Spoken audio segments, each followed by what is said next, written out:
Well, hello, welcome back to St Albans. It's actually sunny today. It is absolutely glorious. It's actually really quite warm. I've had to take my jumper off quite a few times. But also, you may notice, I'm very excited to say that I'm talking to you from within Plot 79's seating area for the first time since like November, I think. So really excited to be able to show you the plot today. There has been a lot of change since the last plot tour. It is a little bit windy today, so hopefully the mic doesn't pick too much of it up, but it usually does a pretty good job of blocking most of it out. But yeah, it's pretty wet in here still. I'm not going to say that it's great. There's a lot of work to do still. It is soaking wet in here still, but I am actually sitting on the bench, which is amazing. There hasn't got any of the covers on it or anything like that, but I'm sitting here. I've got a cup of coffee and I can't believe it. It's amazing. I'm so happy. I was really worried that the next plot tour that I was doing for Plot 79 wasn't going to be as interesting, because I thought it was going to still be flooded, so I thought it wasn't going to really be much of a change from the last one that we did in January. But I'm really happy to say that it has changed significantly. Also, this sunshine has completely changed my mood. I have been really down recently for various reasons, including what is in the news. But this sunshine, it makes dealing with it just that little bit easier. And coming down here today and seeing that most of the water has gone as well really makes a very big difference. But anyway, I'm going to finish my coffee and then I'm going to take you over to the wildflower patch and we can start the tour. Well, here we are at the start of Plot 79 at the wildflower patch as usual. I'm so excited to show you today. It's changed so much. Okay, so we have been clearing this wildflower patch. We've been obviously trying to avoid the things that have self-seeded. So we've got some foxgloves in there, we've got some daffodils coming up. There should be some calendula and stuff, there should be some daisies, and then later hopefully there will also be some nasturtiums, there will be some poppies and hopefully some yellow rattle to try and deal with some of this grass. I'm actually not sure what this big clump is. I thought it might be wild garlic, but looking at pictures I'm not convinced that it is. If you know, please let me know, because I'm curious to find out, but we will find out soon. So if you don't know, we'll find out together. But yeah, it's looking pretty good in here. Managed to clear quite a lot of it. There's still some nettles and stuff. The thistles, they're going to stay for now. We have some echinops actually to put in here, some of those globe thistles, which are much nicer than normal thistles.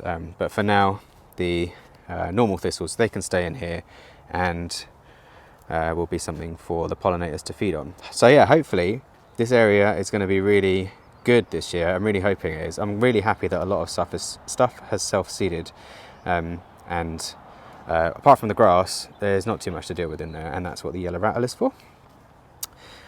We've got some extra logs at the front here now, so this little barrier thing is a little bit higher, and I think this might be where a lot of frogs and things are starting to hibernate, because we found a lot of frog spawn recently. So that's good. I think we're probably going to put some more of these logs probably closer to the pond as well to maybe give a bit more habitat. These logs came from this stump, so there was like a stump about maybe this high, I can't remember exactly how high, but it wasn't really serving any purpose. It just had some shoots coming off of it which we have to keep cutting back, and it was just blocking the light to the rest of the plot. So we've taken that out with our fancy new battery powered chainsaw, and then we're probably going to do something similar with some of these trees. So we're going to take the bits back, at least at the back, because they're the danger bits when there's a storm that might hit the greenhouse, and this elder, sadly it's completely dead anyway, so we're going to take off the dangerous bits that are likely to fall, because there was more that fell in the storms that we had recently, which I'll show you, I'll talk to you about the kind of damage that we've had from the storms. It actually wasn't too bad on this plot, but yeah, a few of the bits of elder fell off, thankfully this side of the tree, and then this stuff here, this is all from which we've just pulled up and stuff, so all the dry material that we've pulled from where everything was left to self-seed over winter, just as a little bit more habitat for things. Anyway, enough about the wildflower patch, let's move around here. So we've got some pots of bulbs. These are looking really nice, getting me very excited for spring. So I think there's some tulips in here. These polyanthus are looking pretty sad. They've been eaten by slugs now, I think, but they're trying their very best. And then there's still some more bulbs in here, some more tulips, and I'm not really sure what these are. Sergio will know, but they're either like crocuses or tiny little daffodils or something like that. And then in here, yeah, we have a lot more stuff that's self-seeded in here. So we've got some more foxgloves, and these, which I think are like daisy type things. So that's really cool. This bee hotel never had anything in it, but this one, unfortunately, because of all the mild weather that we've had, they've all now left the bee hotel. It's completely empty in there, which is a bit worrying because, you know, there's nothing for them to eat. There's no flowers out, especially not on this plot where it's been flooded for so long. But hopefully that will get filled up again. I need to tidy it up actually now that it's empty. I need to clean it out and make it ready for this coming year. So the trellis is actually getting quite nice and full now with the honeysuckle that's been growing up it. It was looking a bit touch and go, a bit hit and miss for a little while, but it is now starting to make its way up and then into the tree, which is quite nice. Then we have some more bulbs, a rose which is looking okay actually. Probably could have done with a bit of a prune this year, but it wasn't really on the list of things to do. And then here, these were meant to be foxgloves, but these have fallen off so many times now in the storms that they've broken, and we've only got a few left, and most of it is actually just weeds. So this is also a weed, but it's fine because we've got them now self-seeding around the plot, so it's not such a big deal, but a little bit of a waste of seed. And then there's some chamomile there, I think, which is looking very sorry for itself, but has survived multiple floods. And then some meadow vetchling next to that, which I probably should just put in the ground. I didn't realise they'd be quite as small as they are, so they're going to get lost wherever I put them, but I'll just put them in the wildflower patch there somewhere. And then we get to our contingency bed for last year. So when everything was flooded, this is the bed that we put together to just give us some extra space to grow. This is before we had plot 12. Now that we have plot 12, I think we're probably going to get rid of it. We don't really need it. And nothing ever did really well in here, so I've taken out all the brassicas that were here that just kind of didn't amount to much, very much at all. But I've left the sad looking purple sprouting broccoli because there are some signs of broccoli on there, but I do need to cover it again because the purple sprouting broccoli that was in the no-dig beds, which I've taken out, I'll show you in a second. One day they didn't have a cover on because I took it off during the storm, and the next day I came down and they'd been decimated by pigeons or birds, so yeah, definitely going to need to keep things covered up. But yeah, so this bed is probably going to go, which will open this area up nicely, especially once we've tidied all of this stuff away, and it will make it much easier to manage the wildflower patch, which can probably end up getting a bit bigger then as well. And if we're taking down some of this tree, we're less likely to get pooped on, so we can maybe have some sort of seat under here as well. But for now, we're just going to reclaim the space because, like I say, it didn't do very well. It's very weedy under there as well. Especially because it's got the wildflowers next to it. All of the nettles and stuff just end up self-seeding into the beds, so it makes it very difficult to manage, and we just don't need it. We've got plot 12 now as our contingency, well actually as our main plot, but yeah, we don't need the space.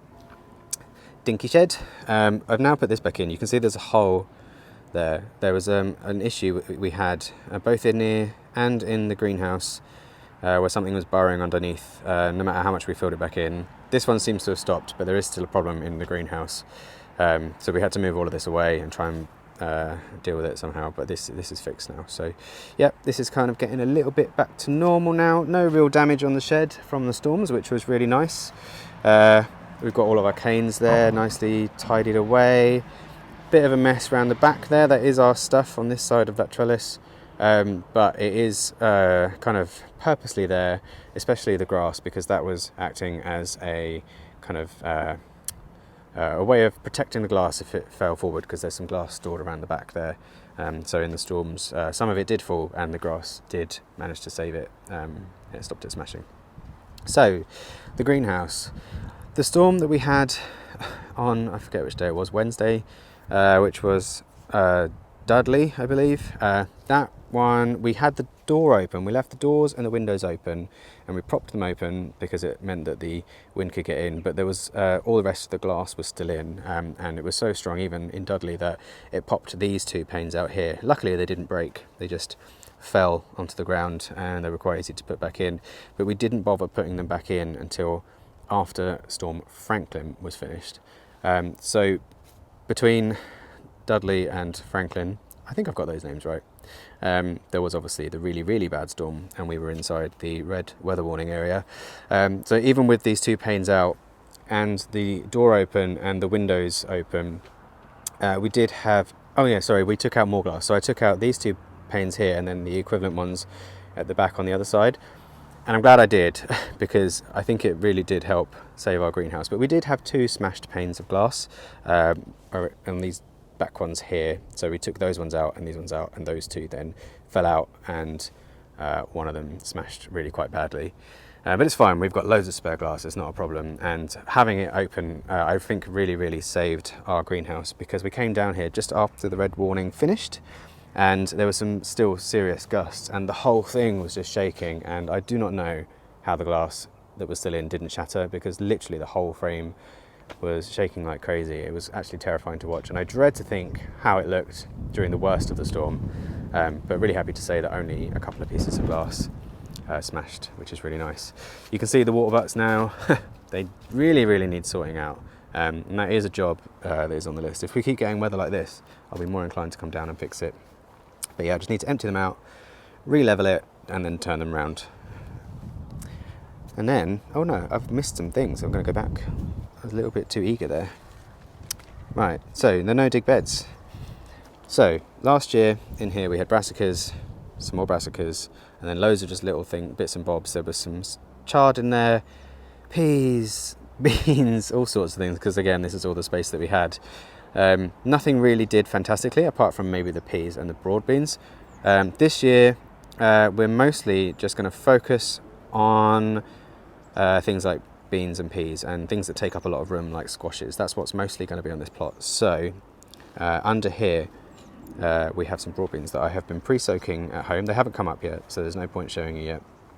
But what I've been doing is pre-sprouting them at home by just leaving them in kitchen towel in a container, and then once they start to shoot, bringing them down here, dipping some holes in the ground, and then just popping them straight in. And I've done exactly the same thing here with this nicely mulched bit of the no-dig bed. So this is all broad beans all the way around to here.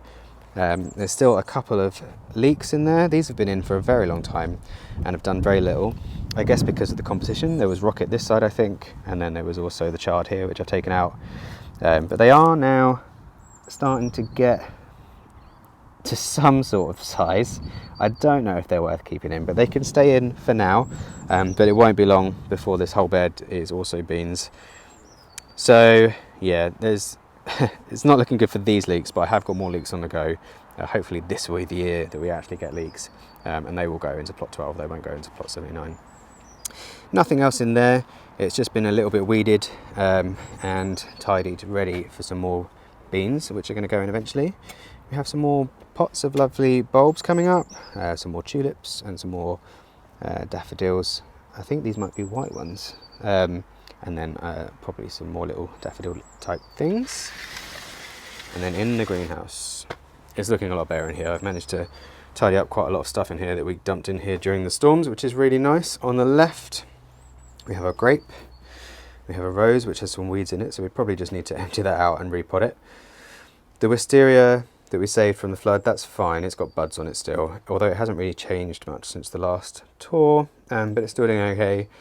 The jasmine, oh my god, it is so sad looking.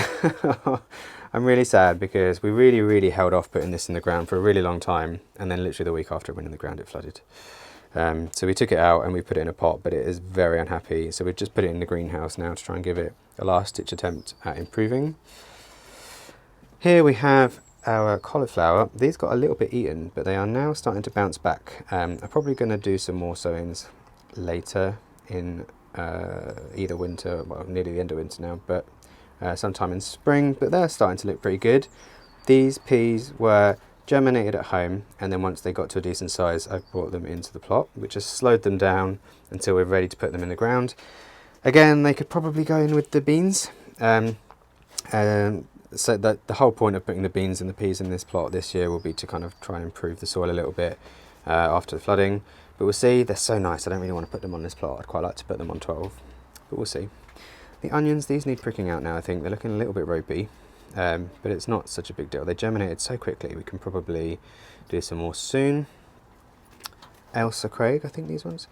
Sweet peas and then sweet peas. So these ones were done in like October-ish time, and then ended up getting stuck in the flooded greenhouse down there. These ones were done a little bit later and have started to pop up now. They all need pinching out, really. Especially these ones, they're looking quite leggy and quite windswept from the storms, because the door was open and then these glass panels and these ones were out, so the wind was just tearing through. So they've held up pretty well considering. So these pieces of glass are back in now. This is the only one left because it's smashed, and we have some more spare glass there. It's completely fine. I just need to actually clean it and put it in, so I'm going to do that later today. We've got another rose down there, and then the campsis I think is completely dead. It's very brittle, so I'll be surprised if this comes back this year, but maybe this lower down bit might be okay. We'll see. We'll give it some time to shoot, but I'm not holding out very much hope about that. This camera is only in here because we were kind of tormenting ourselves during the storms watching the greenhouse because we needed to know mostly whether something got caught on the greenhouse. My biggest fear was that somebody's polytunnel or something would just get caught on the greenhouse itself, and then that would end up being like obviously a massive sale, making everything a lot worse. So I wanted to make sure that we knew if it would happen so we could come down and fix it when it was safe to. Luckily it didn't. And then along here I have sown sunflowers. I know it's only February. I don't care. It's been really warm. I'm not wearing a jumper. It's been really nice. And we've got so much seed. The worst thing we'll lose is a little bit of compost, which we can reuse. So it really doesn't matter. If they work, they'll be absolutely fantastic because we'll have some early sunflowers, which will be really nice. Dahlias are in there. They're quite happy. They're a little bit rotten still. They're much happier since I have put them into sawdust. Some stuff that really needs tidying. This fleece is probably just going to go over the broad beans where I've put them out there in the no-dig beds. The black currants, yes, these are black currants. They are budding up. They're really nice, and we've got to try and decide where to put them. The black currant down there does seem to survive the floods okay, so maybe it can go on this plot, but we haven't fully decided. More sweet peas that need pinching out. Wild garlic that hasn't done anything. Trying to grow these from seed that we saved from our last house. Done absolutely nothing. This under here is meant to be peas, but I think most of them haven't come up or they've just rotted away. So just going to redo those. I think it doesn't really matter. And then here we have the brassicas that we just never got into the ground over winter, which are actually producing us some broccoli, which is really nice. So still worth keeping around, even if we only get a little bit off them, but pretty cool nonetheless. The rest of these can definitely just go in the compost bin, which is another topic to talk about actually, because we're going to want to move that soon. These are bluebells that we're trying to grow from seed. They haven't done anything yet either. Hoping now they're in the greenhouse they might germinate, but we'll see. More broad beans that are in modules, a little bit eaten. These were moved around from plot 12 during the storm. Try and decide where to put those soon. Some microgreens which just kind of stopped. They never did anything. Very similar to the ones at home actually, which have also stopped. But we'll leave them for now, they haven't died off. And then some leeks which just never went in the ground. Oh, the strawberries as well, yeah. The strawberries down here, they're now in the sun. I've put them in a bit of a better place. Now it's a bit tidier in here, and you can kind of see that they're pretty happy actually. Really looking forward to getting those in some containers, hopefully on plot 12, to kind of spread them out across our two plots. So that's the greenhouse. Very warm in there, very delicious. Enjoying it a lot. And then yes, oh, I can show you this now. Oh, I'm so happy to show you this. Check it out. I mean, obviously it's disgusting. There's algae everywhere, but there's no water. There is actually some water, I'll show you in a second. But compared to the last plot tour where I had to wear waders to even show you, and I didn't even make it through the path, I can actually take you down the path today. Wonderful. There's not much to show you, of course, but still nice. So this whole bed is very disgusting, as is this one. But they're drying out, and we'll probably cover them before we put anything in them to hopefully kill off any weeds that are trying to grow. You can see here, actually you can't because of the shadow, it's quite difficult, but there is some water in there, some very green water, and that is currently where the groundwater level is. So it's not far below where my feet are. So it's very squelchy, very disgusting. All this old wood chip is pretty gross, but you can see there a bit easier. That is where the water level is. So I'm very nervous because it has already gone down once this much, and then we had torrential rain the next day and it came back up.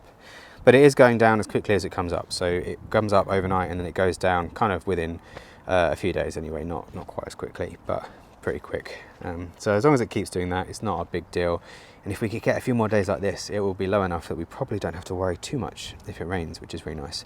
The water company have now finally turned their pumping back on the nearby pumping station over in that kind of direction.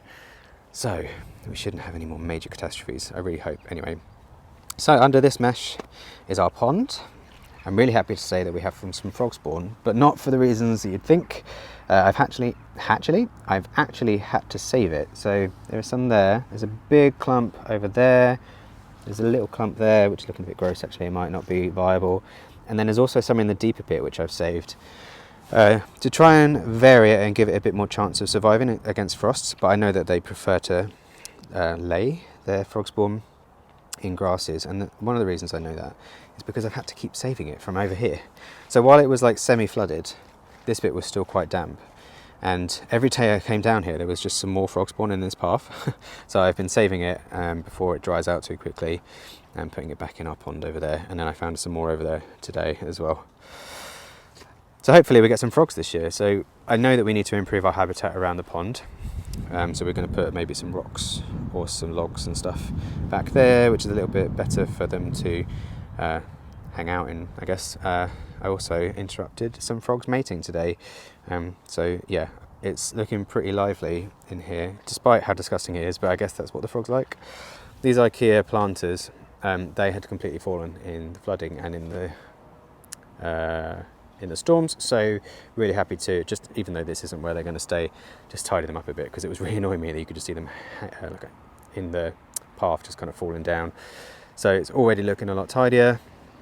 These beds, I'm really looking forward to sorting them out, but it is a little bit too early because, like I say, the water's not that low yet, so there's not too much point spending time on these beds just yet, but we'll have some beans and stuff ready to go in them when it is time. These beds are not looking too bad. These were mulched quite heavily. They all were really, but these ones especially so. So they, for some reason, look a little bit better. So this is where we tried to do broad beans and borlotti beans at the end of the season last year, which we were very close to harvesting, but then we got hit by a few storms towards the end of the year, and then obviously the floods, so it killed everything off. This is where our garlic was. Well, I say was, we've still got some. Weirdly, there's a couple that are still trying their very best. So we'll see what happens with these. Maybe we'll get a few come up, but you know, we've got tons on plot 12 now, so it doesn't really matter. We can cover these beds.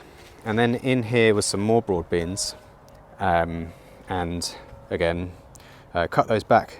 They got battered by a storm before we harvested from them. So I cut those back just before we flooded last time. And yeah, this whole bed just needs a little bit of a tidy up, and this is where the chrysanthemums were. Oh yeah, also our strawberries are over there. They need to be moved back to here at some point. Hopefully it won't flood again. Oh, I really, really love the fact that I can walk around here even though it's disgusting. So the seating area, this bunting, can you believe, with all the damage that people have had in the storms, this bunting has stayed on. It is literally only held on by pegs. Even at the end, where it's held on, it's not tied on. It's just held on with pegs. And it survived the storms. I will never understand it, but I'm not going to complain too much. So in the seating area, this is where I was talking to you from earlier. So we've got quite a bit of a puddle here. This is always the last bit to drain. And this concrete under here is very porous. It's quite old. So it takes an age to dry, which is why we had this flooring down, which in hindsight was a terrible idea because it's plastic and it floats when it floods. I'll put it down one more time this year, just until we've got some alternative, which I think we're going to do with bricks from my mum's, because my mum has lots of bricks to give us, which is great, thank you mum. But until then we're going to need to put this back down. It's pretty disgusting from the chalk water, from the groundwater, but we should be able to give it a bit of a pressure wash and improve that. And then the bench, this is what I was sitting on talking to you from with my cup of coffee. It's disgusting. We normally have this covered up, and considering it's been underwater, this wasn't underwater, the cover, the cushion, but the bench itself has been underwater for quite some time, and it looks all right, you know. I think just a bit of a pressure wash, and once it dries out, I think it won't be a big deal. The actual frame itself of the seating area has held up really well with the storms. We're still a little bit bowed here, so this gap is massive now, but we can improve that at some point. But the actual frame itself is completely upright still. Oh, maybe not completely, but you know, not far off, considering it's been flooded and through some major storms. It's held up pretty well, so I think we don't have to worry too much about that going forwards if we leave it on this plot. Let me go back around this way. Let me show you the greenhouse from afar. This has been flooded for so long and I'm really happy that we can now get in there, but I will show you, it is disgusting in there. Almost as disgusting as this water. Look how green it is. It's pretty nasty. You can kind of see just there on that downpipe just how green it is. So we're going to need to empty these at some point and before we can move them over onto plot 12. But yeah, in here, oh, it is rank. It doesn't smell so bad now. For a while it smelled absolutely terrible in here because it's been obviously quite a mild winter in terms of temperatures. So it was getting very hot in here and the water was very stagnant. So it was just going green and then starting to smell very bad. It obviously looks really sad, but most of this is fine. Green is good. Green means that it's got nitrogen in it, so not going to complain too much about that. The pots, I mean, we can either just give them away or wash them. Not a really big deal. It's chalk, but yeah, it comes off. It's not a problem. These did have lavenders in, but we forgot to move before it flooded, but not a big deal. And the water didn't get that high up the glass either.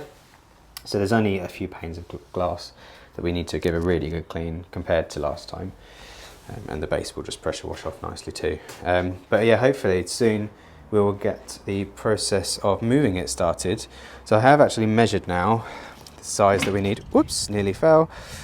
So I've measured the base, this bit, measured the sizes that we need to be able to put some more of these breeze blocks in as the kind of base, or the foundations I should say, over on plot 12, and then I'm really hoping we can get that done nice and quickly, and then we can move this greenhouse over onto plot 12 where it will live hopefully forever and never be flooded again, and we can just use it as a really nice decent sized greenhouse for the whole year, which then opens up our possibilities for having other things down here like lemon trees that we can put in a greenhouse on plot 12 and stuff.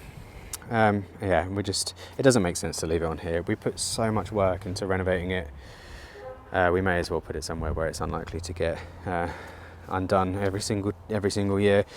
It may not ever flood again that badly on this plot, but we just don't know. And we still have a smaller greenhouse that we can replace this with from plot 12. So there'll still be a greenhouse here, it just won't be as big a greenhouse.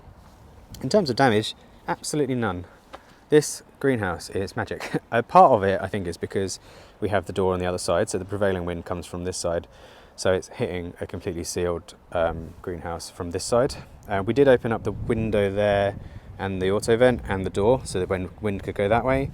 But compared to this greenhouse where the door is on this side, you get so much wind flying through it that we have to open it up completely. Yeah, pretty good. These clips I think are much better than the other ones. We've actually started replacing the clips, those wire clips on the other greenhouse with these ones, in the hope that this is part of the reason why this greenhouse glass never comes out. Oh yeah, down here. Okay. So on this side, this was all covered. So I've taken off all the covering now, so you can kind of see the bits that were covered versus the bits that weren't. But we need to let it dry out, and also the covering is disgusting and also needs to dry out too. So we've taken that off for now, and then yeah, there's not much left under here. There's a couple of grapes there which have got buds on, so they should be okay. And then somewhere here there was a rhubarb. This is the one that my mum donated to us, and I'm really sad it doesn't look like it survived, which I'm not surprised. It feels, yeah, quite soft. So not holding too much hope out for that one, but we do have another one that we saved from plot 12, which is going to stay on plot 12 somewhere. Well, maybe actually. This is just a perfect place for it because it's behind the seating area. It's quite low, so it wouldn't cast any shade on anything, but obviously they get quite big, so this would have been the perfect place just out of the way, but you never know. Maybe we can get some more here. I'm just a bit nervous to put anything perennial on this plot that we don't know can handle the flooding well. So under here there were some brassicas, but obviously they've been gone for a long time. You can see the remnants of them there. There was some purple sprouting broccoli and there were some sprouts. None of them did anything before it flooded, although they seemed to survive the floods quite well. It was only towards the end, I guess, as the water was going down, the birds had their way with it. The black currant is still budding up. We pruned this a little bit harder than we should have if it was going to flood, but it seems to be doing okay now. We've got some buds forming quite nicely on there. Surprised this is still alive, if I'm honest. But we know that this one is completely fine on this plot. I guess it's been flooded quite a few times if it's been here for a few years. And then that's kind of it. Oh yeah, we can see down the side. There's not much to show you down the side of the greenhouse, that side really. We do have some, oh no, the beetroot is looking pretty sad. So there was beetroot there, but they are not looking so hot now. There was fennel, there was broad beans and all lots of lovely stuff there, which got completely decimated by the floods. And then we get to the end. So all of this wood chip, there is a lot, but I spent a lot of time shoveling it just before it flooded to try and tidy up, just actually between two of the floods that we had last year, to try and tidy up some of the paths, but thankfully didn't get around to doing the paths before it flooded really badly again. So we've got all this now, which we can make, hopefully, the paths look a little bit less disgusting, and will also help soak up some of the water as well as it dries out. So we've got all of this wood chip and all of this here. Anything that we don't use will go onto plot 12. And then the compost bins, they are still here for now, but not for much longer, I hope. These have obviously been underwater for a long time. They're quite green where they've just been sitting underwater, and they don't get a lot of sun here in the winter. It's not so bad now. We're just starting to get to above the trees, but it does still sit behind that tree and all of these trees here in the winter. So it doesn't get a lot of sun anyway. So we're probably going to move it to the back of plot 12, where it hopefully won't get flooded and we'll get a little bit more sun on it throughout the year. There's still a lot of stuff to move in here. It's going to be a really big job. This is the fresh one. It's probably about half full. There's some other bits in here as well. This is stuff that I've just put in, but it's probably about half full from stuff from last year. This is going to be the worst one to move because it's still probably about 2/3 full of compost that needed to be turned a very long time ago, but for obvious reasons we couldn't.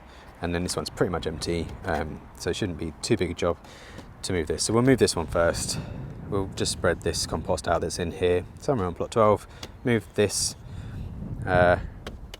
compost bin, forgot the name, then empty this one out wheelbarrow by wheelbarrow into the moved one, and then we'll just keep doing that until they're all moved. I kind of know where they're going to go. So this stuff up here really nicely breaks down now. So this is all sunflower stalks and sweet corn stalks, which haven't ever really broken down very well in the compost bins before. So this time we just left them on top in the old homemade sieve to dry out, and now they're really brittle, which is really nice. So we can use them either as that we can like break them up and put them in the compost bins now, and they'll probably be more likely to break down, or we can just use them as habitat for wildlife, which is probably what we'll end up doing actually. But yeah, there's like all these old sunflower sticks which are all lovely and dry now. And then we get to the very end of plot 79, past the wood chip. This is where the comfrey should be. No signs of it appearing yet, but hopefully it does come back. It survived the last flood, so it should do. But normally this whole bit here is just a mass of comfrey, and it was quite a nice place to have it because it was right next to the compost bin, and you could just keep putting it in the compost bin and composting it down. But we'll hopefully get some more of that come back. And then there was also some sunflowers and some other bits and bobs which I'm not convinced will come back, but it's fine because we have loads of seed that I saved from last year, so we can continue to plant them here because they looked amazing. I really love them at this end of the plot because it's so nice to have just like a bookend to the plot. So you've got the wildflower bit, and then you've got the sunflowers, which get huge. They get like 8 or 9 foot tall here, and it's just really nice to see right at the end of the plot, and also helps stop people from driving in. But yeah, there we go. That is plot 79 end to end. The end-ish of, the end of February. Nearly said January then. I cannot tell you how good it feels to be able to show you a plot which isn't completely covered in water. There's obviously so much more to do. A lot of stuff needs cleaning. The soil really needs improving, but we'll do that with beans and peas, and then we'll also be smart about covering the ground with crops like pumpkins and squash and stuff, so that we can not spend too much time worrying about plot 79 this year, but still use it hopefully to its fullest. That is the plan anyway. But yes, I'm very happy to be able to share with you today some positive news for a change. We didn't have that much impact from the storm, which is quite novel as well. I know that a lot of people have had some really bad impact from it, and my heart really does go out to everybody. It's awful that we're having to go through so many storms so close together, and it undoes so much hard work that people do. And I also know that there's a lot of awful stuff in the news at the moment, so There's nothing I can say to make any of it better, but just personally the way that I'm trying to cope with it is to getting out in the sun whenever there is any, and just try and do some mundane tasks to take my mind off it, like sowing sunflower seeds, even though I know it's way too early, but that's the way that I'm trying to deal with it. Anyway, some small glimmer of positivity on this plot at least today. I'm really looking forward to being able to share what we do with plot 79 now this year, because it's looking hopefully quite positive, and hopeful that we'll actually just have a relatively normal growing year this year. Anyway, that is it from this video. Thank you for coming around plot 79 with me today. I hope you enjoyed it, and I hope that we get to see you again very soon in another video. So from me, Sergio and Poppy, take the very best of care in these very, very awful times that we're living through. Take care of yourself and the people that you love around you, and hopefully we'll get to see you again in the next video very soon. Take care. Bye.